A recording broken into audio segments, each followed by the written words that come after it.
Pernah tidak kepikiran kok KPU kelihatannya baru kerja pas menjelang pemilu?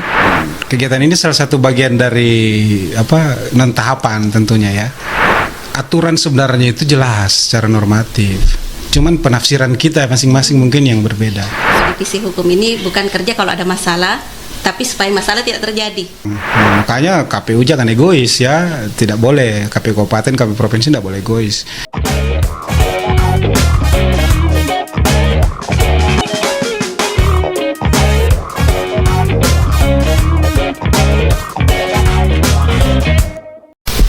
Assalamualaikum, halo teman pemilih, selamat datang di podcast KPU Kabupaten Pasangkayu Mantap. Mari ngobrol teman pemilih. Podcast kali ini kita akan membahas apa saja yang dikerjakan KPU di masa non tahapan. Teman pemilih, pernah tidak kepikiran kok KPU kelihatannya baru kerja pas menjelang pemilu? Nah, hari ini kita akan bongkar sama-sama karena sebenarnya sibuknya KPU itu jauh sebelum tahapan dimulai. Di balik layar ada divisi yang akan menjaga semua aturan, SOP dan sistem pemilu berjalan bersih, rapi dan legal, yakni Divisi Hukum dan Pengawasan. Nah, hari ini kita sudah kedatangan langsung anggota KPU Provinsi Sulawesi Barat, Divisi Hukum dan Pengawasan. Kita akan ngobrol bagaimana mereka bekerja di balik layar, memastikan pemilu berjalan sesuai aturan. Selamat datang Bapak Ilmansyah di podcast KPU Kabupaten Pasangkayu. Ya, selamat sore. Baik Bapak, mungkin kita mulai dari hal yang paling dasar. Ya. Banyak masyarakat yang bertanya, KPU itu kerjanya apa sih pada saat bukan masa tahapan pemilu? Terus apa itu masa non tahapan? Kemudian kenapa penting untuk pemilu ke depan? Iya, terima kasih. Pertama-tama terima kasih untuk KPU Pasangkayu sudah menyelenggarakan podcast yang luar biasa ini. Dan kegiatan ini salah satu bagian dari non tahapan tentunya ya. Tadi terkait dengan KPU di yang dikerjakan dalam non tahapan ini. Nah, kalau yang kami kerjakan KPU itu sebenarnya banyak ya di non tahapan. Jadi sebelum menjelang tahapan pemilu itu kan kami melakukan kegiatan-kegiatan yang juga itu dalam rangka persiapannya untuk pelaksanaan penyelenggaraan pemilihan. Nah, kalau kita ketahui sekarang ini kan kita masih menunggu karena ada putusan 135 yang membedakan antara pemilu nasional dan pemilu lokal. Nah, yang pertama tentu KPU ini yang paling penting itu melaksanakan pemutakhiran data pemilih berkelanjutan yang biasa kita kenal dengan PDPB ya. Itu. Jadi kegiatan ini dilaksanakan per triwulan ya. Kemudian di tingkat kabupaten dan dilakukan rekapitulasi di tingkat provinsi per semester. Nah, itu yang kita lakukan. Jadi sebelum masuknya tahapan penyelenggaraan, KPU melakukan upaya pemutakhiran daftar pemilih ini untuk persiapan dalam rangka pemutakhiran daftar pemilih di tahapan pemilu nantinya. Nah, itu dilakukan proses coktas, pencocokan terbatas ya dan penelitian terbatas terhadap dokumen kependudukan. Nah, kita cek apakah data kependudukan, data pemilih ini itu masih termutakhir atau tidak. Ya, apakah sudah ada yang pindah, ada kemudian yang masuk, atau ada perubahan-perubahan dokumen kependudukan. Nah, itu yang dilakukan oleh KPU. Dan itu berkelanjutan dalam 1 tahun sebelum penyelenggaraan. Nah, sampai dengan 2025, 2026, kemudian sampai 2027 pemutakhiran itu akan terus dilaksanakan supaya data pemilih kita itu bisa berkualitas. Jadi nanti pada saat masuk ke pemilu, nah, itu kita sudah punya basis data yang kira-kira sudah termutakhir, sudah mendekati akurat ya. Mungkin nanti tinggal perubahan-perubahan yang sifatnya insidental dari pemilih yang tidak bisa kita atur. Nah, itu saja yang kita lakukan pemutakhiran. Nah, di Coklas ini kita melibatkan pemerintah, melibatkan ada juga teman-teman Bawaslu yang mengawasi. Jadi mudah-mudahan ini bisa berjalan dan kualitas data pemilih kita bisa bisa bagus ya, akurat, termutakhir. Yang kedua, KPU di sebelum tahapan ini juga melakukan penguatan kelembagaan ya. Ada BIMTEK kearsipan ya, kita lakukan bagaimana jajaran kita di KPU Kabupaten ini itu kuat dalam melakukan proses pengarsipan ya, semua administrasi diarsipkan sehingga ketika terjadi situasi-situasi hukum atau kebutuhan-kebutuhan administrasi yang sifatnya mendesak, nah kita punya arsip itu. Nah itu juga dilakukan oleh KPU. Yang ketiga, KPU itu tahapan dengan non tahapan ada satu tugas yang diberikan, yaitu terutama bagi divisi hukum itu adalah SPIP, sistem pengendalian intern pemerintah. Nah itu dilakukan malah tiap bulan ya. Jadi ada kewajiban bagi KPU provinsi dan KPU kabupaten itu berdasarkan keputusan 855 tahun 2025 itu diperintahkan untuk melakukan rapat pleno ya, rapat pleno khusus untuk SPIP. Jadi di SPIP itu sistem pengendalian intern pemerintah itu KPU provinsi dan KPU kabupaten itu menetapkan satu kartu kendali SPIP dan juga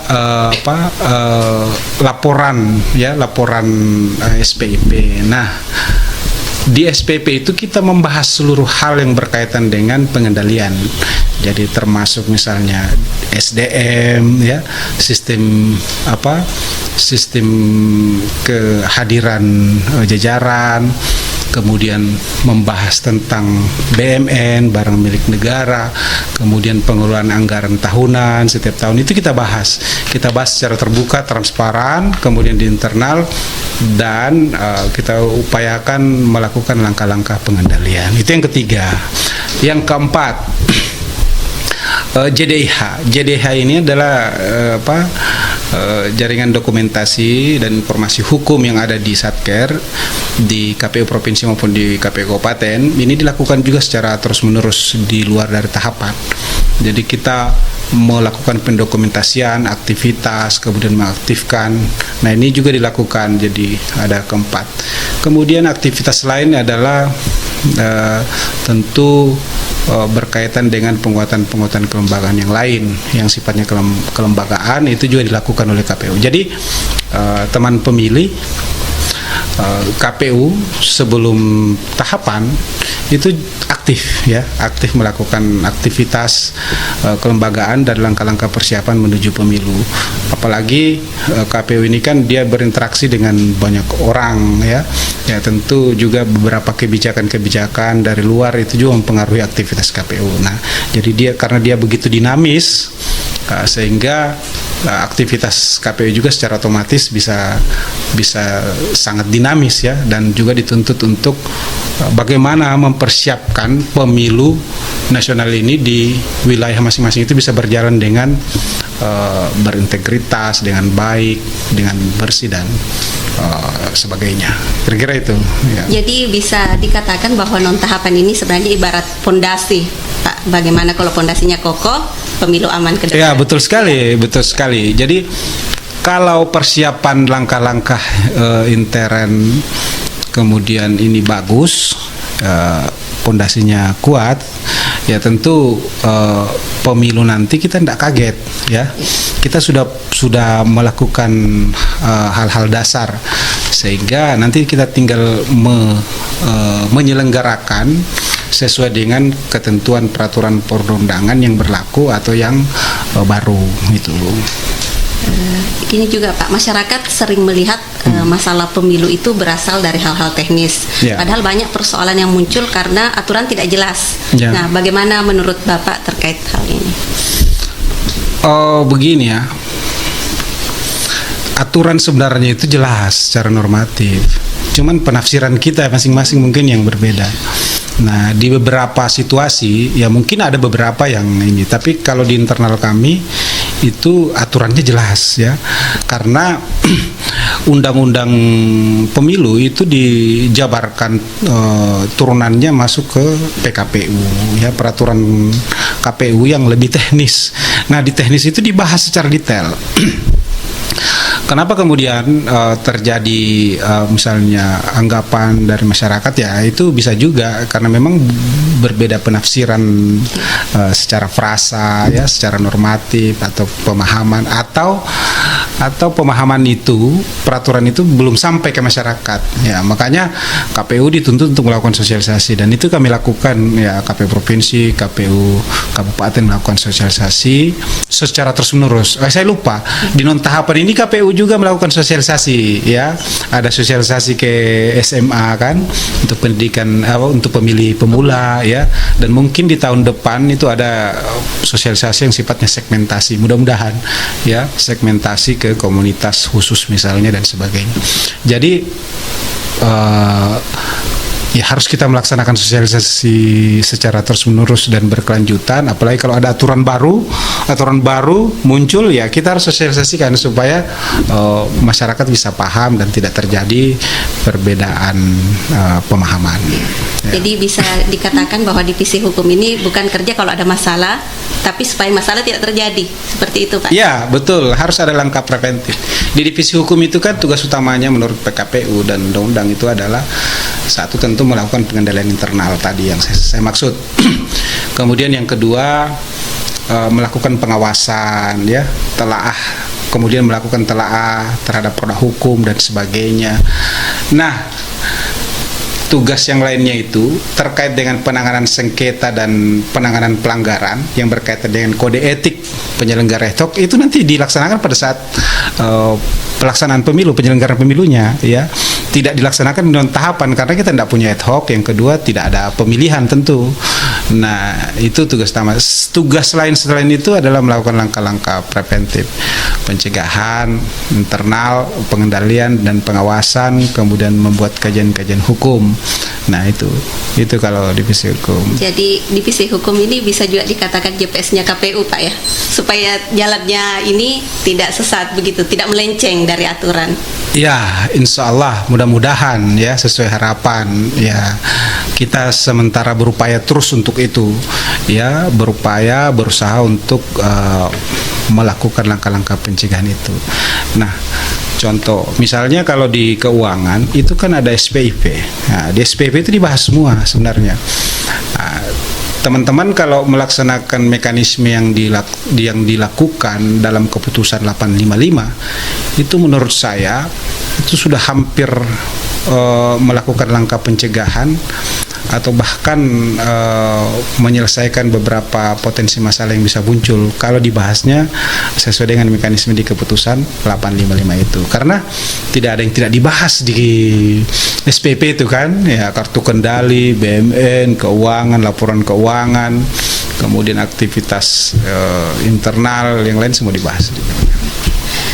Mungkin masyarakat juga perlu tahu Pak, misalnya ini kan KPU provinsi bekerjanya untuk tingkat provinsi ya. Terus pembinaannya ke KPU kabupaten seperti apa di masa tahapan ini, terus bagaimana KPU provinsi atau divisi hukum khususnya memperkuat KPU kabupaten kota, misalnya untuk KPU Pasangkayu. Ya, itu sudah kita lakukan di beberapa waktu sebelumnya, dan kemudian dipertegas lagi oleh KPU RI itu di surat 1766. Ada surat 1766, surat Ketua KPU RI itu tentang percepatan pembangunan zona integritas. Nah, tema atau konsep percepatan pembangunan zona integritas ini yang sementara didorong oleh KPU. Nah, didorong oleh KPU ke provinsi, kemudian KPU kabupaten. Nah, kami melakukan upaya-upaya itu. Kemarin kami sudah melakukan rapat koordinasi dengan KPU kabupaten, kemudian bagaimana melakukan langkah-langkah strategis berdasarkan surat 1766 itu untuk melakukan percepatan pembangunan zona integritas. Nah, kita konsen di situ sekarang. Salah satu ya bagian yang kita konsen itu adalah pembangunan zona integritas ini.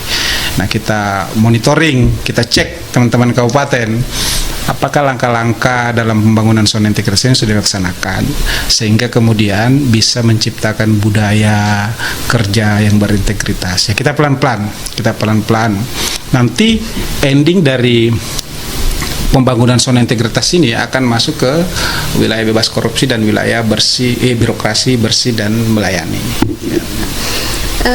Jadi setiap kabupaten ini sebenarnya tidak berjalan masing sendiri, Pak, ya?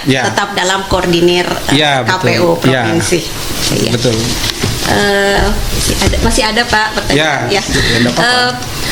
Kalau masyarakat tidak tahu KPU sudah bekerja dari awal, bisa jadi muncul ketidakpercayaan. Makanya penting edukasi. Menurut Bapak, kenapa publik itu harus mengetahui proses non tahapan ini? Itu hak dasar, ya. Informasi penyelenggaraan pemerintahan itu adalah hak dasar publik. Ya, itu prinsip melayani, tagline KPU melayani itu kan ya memang dipilih ya karena kepentingan hak dasar publik itu untuk mendapatkan informasi penyelenggaraan negara, termasuk dalamnya penyelenggaraan pemilihan. Jadi Satker atau lembaga yang tidak memberikan informasi ya itu tentu tidak sejalan dengan prinsip-prinsip penyelenggaraan negara.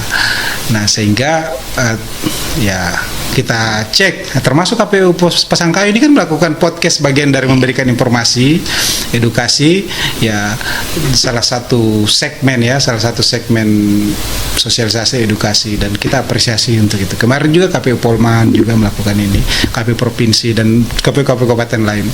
Jadi penting untuk mengedepankan sosialisasi, memberikan informasi dan edukasi kepada publik karena itu menjadi hak dasar dari masyarakat.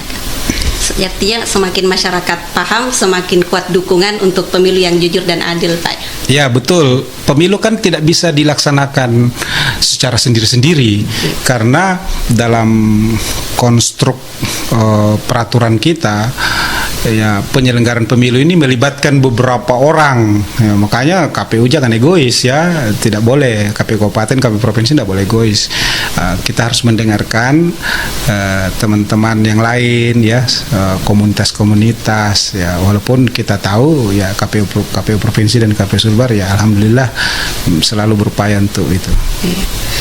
Baik Pak, sebelum kita tutup podcastnya, apa harapan Bapak untuk penyelenggaraan pemilu ke depan?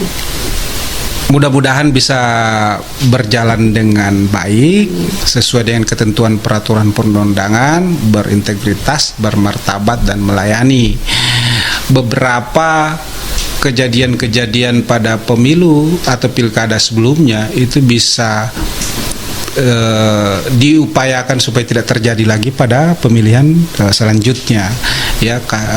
Beberapa persoalan-persoalan yang dikritik, misalnya hal-hal teknis yang kemudian tidak maksimal dilakukan oleh KPU ya, kita berupaya mudah-mudahan bisa maksimal lagi di pemilu selanjutnya sehingga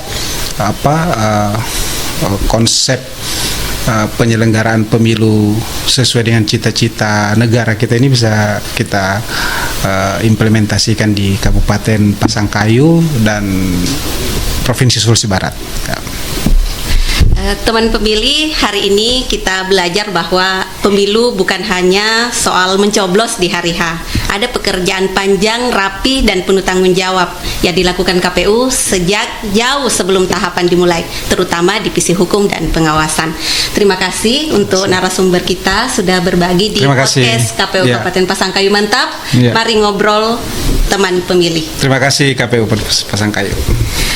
Kalau kalian ingin pemilu lebih baik, ikutlah memantau informasi resmi laman media KPU Kabupaten Pasangkayu, terlibat dalam edukasi dan bantu sebarkan pengetahuan ini ke teman-teman. Jangan lupa subscribe, komen, dan like. Saya Nira, pamit undur diri. Wassalamualaikum warahmatullahi wabarakatuh. Waalaikumsalam warahmatullahi wabarakatuh.